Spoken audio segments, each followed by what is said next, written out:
on va revenir sur votre affaire, puisqu'il y a énormément d'infos sur le cambriolage voilà, qui a touché Sacha Elbaz. Et c'est vrai qu'il y a beaucoup de révélations qu'on ne pouvait pas vous faire avant, pendant la semaine. Il y a eu beaucoup de révélations qui sont sorties. On va rappeler les faits à Maury Bucco ou Gilles. Et Sacha, on aimerait savoir voilà, ce qui s'est passé. Vous allez nous dire, vous, il s'est passé, vous êtes fait cambrioler, mais ça va un petit peu plus loin parce qu'on a des infos qui sont arrivées et qu'on ne pouvait pas vous donner tout de suite. Donc Sacha. Donc c'était lundi, j'apprends que mon domicile s'est fait cambrioler, donc je m'y rends. C'était lundi matin. Hein. Alors les faits ont eu lieu lundi matin, moi je découvre ça lundi soir pendant l'émission. Oui. Mon appartement saccagé, pas qu'un petit cambriolage, c'est-à-dire que tous mes meubles, voilà, donc là c'est ma chambre, mon placard a été complètement désossé. Ouais. Alors j'ai pas pu vous mettre toutes les photos parce que évidemment il y a des choses qu'on peut pas mettre encore, mais vous voyez que l'appartement était complètement déglingué, la chambre, le salon, la salle de bain, ils ont sorti tous les produits retournés de fond en comble. Donc ils sont passés par le volet roulant que vous voyez sur une des photos, parce que je suis en rez-de-chaussée, j'ai une terrasse, ils ont cassé le volet roulant, ils ont mis un gros coup de pied dans la porte-fenêtre, ont réussi à pénétrer dans mon logement, ont tout renversé, ont volé plein de choses. Ça s'est passé très rapidement parce que je ne peux pas tout dire, mais voilà, il y a eu, on a des images et du début à la fin, ça a duré 6 minutes. Donc ils ont dû rester à peu près 4 minutes dans l'appartement. Ils ont tout dévalisé. Alors moi, ce qui m'embête le plus en réalité, parce que bon, on va dire c'est que du matériel, etc. C'est mon chien. Ouais. C'est mon chien. Vous avez une photo. Comment on peut faire du mal à cette pauvre bête? Ils sont arrivés, ils lui ont mis un coup de pied parce que je pense, parce qu'il boitait, sa patte faisait un bruit sourd. Vous l'avez amené alors le chien à l'hôpital finalement? Donc il est allé cet après-midi à la clinique vétérinaire. Bon, c'est embêtant parce qu'on se dit qu'on est plus chez soi, on a le sentiment d'être violé dans son intimité.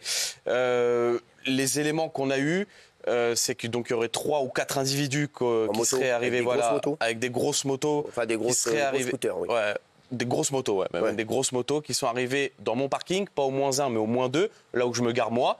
Donc ça veut dire que j'ai été repéré, suivi, tracé. D'accord. On voit que c'était pas des petits rigolos parce qu'ils étaient casqués, gantés, avec des combinaisons, des sacs en bandoulière. On voyait qu'ils étaient équipés, donc ils savaient là où ils allaient.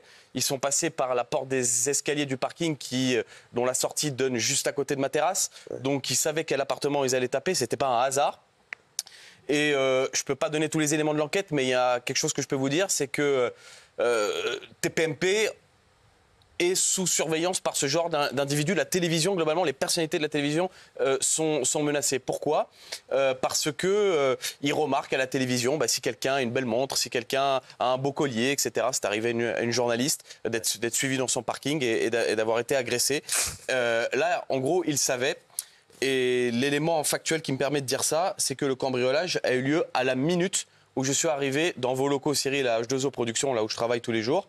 Donc les policiers estiment qu'il y avait quelqu'un de leur équipe qui m'attendait en bas du travail pour pouvoir donner le go d'attaquer mon appartement à ce moment-là. Voilà, que je ne puisse pas revenir chez moi parce que j'ai oublié mon ordinateur ou quelque chose comme ça. Donc, il y a eu ça. Voilà. Alors, ils avaient quoi sur eux? Ils comptaient, est-ce qu'ils comptaient en découdre ou bien pas du tout? Est-ce que vous pensez qu'ils savaient que vous n'étiez pas là, donc il n'y avait pas de risque de Alors, c'est pas moi qui le pense, c'est les enquêteurs qui, après avoir visionné les vidéos de caméras de surveillance, estiment que leur détermination était telle que peu importe s'il y avait quelqu'un dans l'appartement, peu importe si j'étais au 6e étage sans ascenseur, l'histoire de la terrasse en fait ne compte pas. Ils étaient déterminés à venir attaquer mon appartement. Ils pensaient trouver une somme d'argent, des bijoux. Ils ont pris des trucs, évidemment, ils ont pris plein de trucs. Mais bon, je suis pas millionnaire. J'ai lu ici ou là que j'avais révélé la fortune, pas du tout. Je suis peut-être le seul chroniqueur à découvert ici. Ce qui s'est passé, c'est que dans l'émission, Cyril, j'avais parlé d'un gain au casino il y a quelques années et que je ne savais pas quoi faire de l'espèce. Donc en entendant ça, à mon avis, ils se sont dit, ce petit jeune, il doit avoir des sous à la maison, il doit avoir des objets de luxe, etc. Bon, ils sont arrivés, ils ont tout retourné. Ils ont vu que finalement, le train de vie était un train de vie assez lambda. Et bon, ils ont quand même pris des choses, voilà, des montres, des bijoux, des vêtements, des trucs de valeur sentimentale, pas forcément de valeur pécuniaire. ça qui est le plus embêtant, mais je crois que ces mecs-là ne comprennent rien et ils n'ont pas d'émotion, parce que quand on peut voler des trucs qui appartiennent à la famille, des gens qui sont plus forcément là, bah ça peut faire de la peine. Quand on tape un chien, ça peut faire de la peine, mais ça visiblement ils s'en foutent complètement. Comment il va le chien là? Bah le chien, il était traumatisé. Ouais, par exemple, quand j'ai pris ma douche hier soir. Il se colle à la paroi de la douche, quoi. Dès qu'il entend un bruit, il est paniqué, il regarde partout par la fenêtre. Comme ils sont arrivés casqués, que moi-même je roule en deux roues, au début je pense qu'il a dû penser que c'était moi. Mais quand il voit 3 ou 4 individus saccager l'appartement, etc., à mon avis, il a dû être traumatisé. Quand je suis rentré, il avait une forte odeur d'urine, donc à mon avis, il a dû se faire pipi dessus, le pauvre. Donc voilà, en vrai, c'est ça qui m'embête le plus. Et de savoir que chez soi, on n'est pas en sécurité, de se dire que finalement, quand on rentre à minuit, on peut se faire attendre par 3 mecs qui ont des serflex et qui peuvent t'attacher au radiateur et te séquestrer. Donc c'est pas très rassurant. J'ai pas d'informations précises là-dessus. Je sais qu'ils sont arrivés et qu'ils avaient des choses sur eux. Donc on le voit, ils sont équipés. Et la détermination, c'est ça, parce qu'on voit que c'est très précis. Ils arrivent dans mon parking, ils se garent à une place précise. On voit que c'est minuté, secondé, qu'ils ont limite répété leur truc. Ils profitent que la porte du parking soit ouverte pour rentrer. On les voit avec un pas élancé arriver dans mon appartement. Donc tous ces éléments-là font que on sait que c'était pas un cambriolage. C'est malheureux parce qu'il y a des millions de Français qui sont cambriolés. Je crois que c'est toutes les 3 minutes un cambriolage. Donc je suis un Français comme les autres. Mais là, on voit quand même qu'il y a une préparation, une détermination. Aujourd'hui, on en est où dans quel sens? On en dire plus, mais est-ce qu'on a appréhendé les suspects ou pas du tout? Je peux pas trop vous en dire pour l'instant. Ce que je peux vous dire, c'est que j'ai été convoqué à la police judiciaire parce que lorsqu'il y a soit un gros butin, soit une personnalité publique. Alors je savais pas que je rentrais dans une des 2 cases, mais en réalité c'est vrai que TPMP est très suivi. Il y a, comme vous le dites, il y a 4 à 6 millions de personnes qui passent dans l'émission chaque soir. Donc en réalité, on devient quand même des personnalités publiques. Donc l'enquête, elle a été confiée à la police judiciaire de Cergy. Donc j'ai été convoqué là-bas pendant 3 heures où j'ai dû tout expliquer. Ils m'ont donné quelques informations. Ils m'ont dit que voilà, ils essayaient de tirer des fils, qu'ils avaient des informations, etc. Je peux vous dire que voilà, il y a eu des perquisitions. Il y a eu des perquisitions. Je peux pas vous en dire plus là-dessus, mais il y en a eu. Donc ils essayent de tirer des fils, ils essayent de retrouver. C'est sûr que la médiatisation du truc n'aide pas. Parce que quand ils regardent la télé, ils voient qu'on en parle, évidemment, ils essayent de se cacher, de se camoufler, etc. Donc c'est pour ça que je ne peux pas tout vous dire ce soir, mais en tout cas, les enquêteurs sont dessus et j'espère qu'ils arriveront à les retrouver. Mais c'est ce que je vous expliquais tout à l'heure. Les policiers m'ont dit, mais même si on les attrape, qu'est-ce qu'on va leur faire? Ils vont sortir au bout d'1 heure. Votre butin, vous pouvez, ce qu'ils vous ont volé, vos bijoux, vos montres, vos vêtements, vos trucs de valeur sentimentale, ça a déjà été liquidé, ça a déjà été revendu, ça a déjà été fondu quand c'est des matières précieuses. Donc en réalité, votre butin, vous ne le retrouverez pas.